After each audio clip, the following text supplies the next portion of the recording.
በመላው ዓለም የምትገኙ ኦርቶዶክሳውያንና ኦርቶዶክሳውያን ለእመቤታችን ለቅድስት ድንግል ማርያም ዓመታዊ ክብረ በዓል በሰላም በጤና አደረሳችሁ እንላለን። በዓመቱ ውስጥ የኢትዮጵያ ኦርቶዶክስ ተዋሕዶ ቤተክርስቲያናችን ከምታከብራቸው 33ቱ የእመቤታችን በዓላት መካከል አንዱ በዓል ነው። እመቤታችን ቅድስት ድንግል ማርያም ወደ ቤተ መቅደስ የገባችበት በዓል ነው ማለት ነው። ይህ በዓልም በዘንድሮ ዓመት እንግዲህ በአዲስ አበባ ሀገረ ስብከት ውስጥ በምትገኘው ታዕካ ነገሥት በታላቅ ድምቀት ተከብሮ ውለዋል። በበዓሉ ላይም ብፁዕ አቡነ ፊልጶስ የደቡብ ኦሞና አሪ ዞኖች ሀገረ ስብከት ሊቀ ጳጳስ እንዲሁም ደግሞ የቅድስት ሥላሴ ዩኒቨርሲቲ ፕሬዝዳንት ተገኝተዋል። በተጨማሪም የአዲስ አበባ ሀገረ ስብከት ዋና ስራ አስኪያጅ የሆኑት ክቡር መላከ ምሕረት ቆሞስ አባ ገብረ መድኅን ንጉሴ፣ ሊቀ ሊቃውንት ቆሞስ አባ ተክለ ሃይማኖት ወልዴ የገዳሙ ዋና አስተዳዳሪ፣ ሊቃውንተ ቤተ ክርስቲያን እንዲሁም በሺዎች የሚቆጠሩ ምእመናን በበዓሉ ላይ ተገኝተዋል ማለት ነው። በዕለቱም የቃል ኪዳኑ ታቦት ከመንበረ ክብሩ ተነስቶ ሕዝበ ክርስቲያን 3 ጊዜ ዑደት በማድረግ ከባረከ በኋላ በገዳሙ ሊቃውንተ ቤተ ክርስቲያንና በገዳሙ መሰረተ ሃይማኖት ሰንበት ትምህርት ቤት መዘምራን ያሬዳዊ ዜማ ቀርበዋል ማለት ነው። ያሬዳዊ ዜማ ከቀረበ በኋላም በክቡር ሊቃውንት አባ ተክለ ሃይማኖት ወልዴ የገዳሙ ዋና አስተዳዳሪ በሆኑት ስለ ገዳሙ አጠቃላይ ስለ ልማቱ ለወደፊትም ሊሰራ ስለታሰበው አብነት ትምህርት ቤት ህንፃ አጠቃላይ ሪፖርት ቀርበዋል። ቤተ መቅደሱ በዓታ ተብሎ ተሰርቶ ለመጀመሪያ ጊዜ የተከበረውም ታኅሳስ 3 ቀን የዛሬን ቀን ስለነበረ ይሄ በዓል በዚህ ቤተ መቅደስ ከተከበረ 98ኛ ዓመቱ ነው ዛሬ። እንደዚህ አይነት ታሪክ ያለው ነው። ሊቃውንቱን አማክረው ታቦቱን ካስተከሉ ካስገቡ በዓሉን ካስከበሩ በኋላ ንግሥት ዘውዲቱ ግን ምን እንደሚያስፈልግ ተረዱ።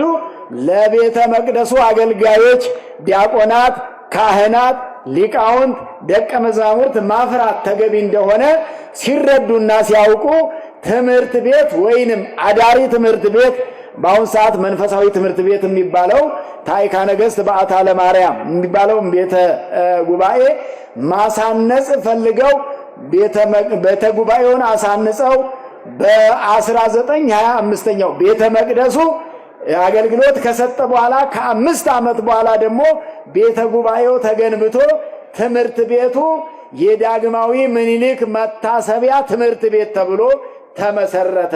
ትምህርት ቤቱም ከተመሰረተ ዛሬ 93 ዓመቱ ነው።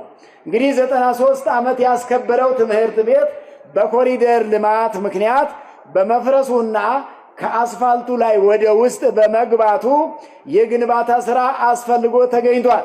ምናልባት ሁልጊዜ እንደምንናገረው ኮሪደሩ ለዚህ ቤት ለቤተ ጉባኤው ትንሣኤ ሆኖ የመጣ ሊሆን ይችላል።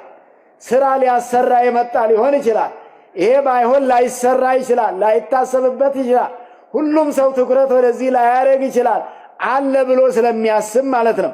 ነገር ግን በዚህ ምክንያት በአሁኑ ሰዓት የግንባታ ስፍራ ወይንም ግንባታ ለማከናወን ይቻል ዘንድ 10,248 ካሬ ለገዳሙ ትምህርት ቤት ተሰጥቶ እንዲገነባበት ፈቃድ የግንባታ ፈቃድም ዲጂታል ካርታ ተሰጥቶ በእጃችን ተገኝቶ እሱም መነሻ በማድረግ ገዳሙ ልማት ኮሚቴ አቋቁሞ አዲስ አበባ ሀገረ ስብከት የልማቱን ኮሚቴ ስራ አጽድቆ ሰጥቶን በዚያ ስራ ተጀምሮ ልማት ኮሚቴ የተጓደሉትንም በማሟላት ክረምቱ ላይ ለ45 ቀናት ጨረታ በማውጣት ወይንም የሚገነባውን ግንባታ ለማስገንባት ትምህርት ቤት ለማስገንባት ጨረታ ወጥቶ በጨረታው መሰረት ግልጽ ጨረታ ነው የወጣው።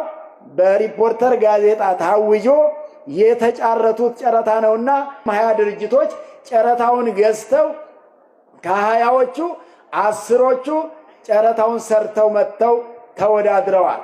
የሀገረ ስብከቱ ተወካይ ባለበት የአራዳ ክፍለ ከተማ ተወካይ ባለበት ጨረታ ኮሚቴ ተቋቁሞ የጨረታው ሂደት ተጠናቆ አሸናፊው ተለይቶ እሚዬ የሚባል ድርጅት ወይንም አማካሪ ድርጅት አሸንፎ ከቤቱ ጋራ ውል ታስሯል ማለት ነው። በመቀጠልም መላከ ምሕረት ቆሞስ አባ ገብረ መድኅን ንጉሴ ይቺ ገዳም የሁላችን ባለውለታ የሁላችንም እናት ናትና ሁላችንም የበኩላችንን አስተዋጽኦ ልናደርግላት ይገባል በማለት ብፁዕ አቡነ ፊልጶስ የደቡብ ኦሞና አሪዞኖች ሀገረ ስብከት ሊቀ ጳጳስ የቅድስት ሥላሴ ዩኒቨርሲቲ ፕሬዝዳንትን ወደ አውደ ምሕረቱ ጋብዘዋል ማለት ነው። ብፁዕነታቸውም እመቤታችን ቅድስት ድንግል ማርያም የበዓሉን ታሪክ በማንሳት የዕለቱን ታሪክ ሰፋ አድርጎ አስተምረዋል። አበው ቤተከ ምስለ መባኤ ከስጦታዬ ከችሮታዬ ጥቂት ካለችኝ ከምሰጣት ጋራ ወደ ቤትህ እገባለሁ።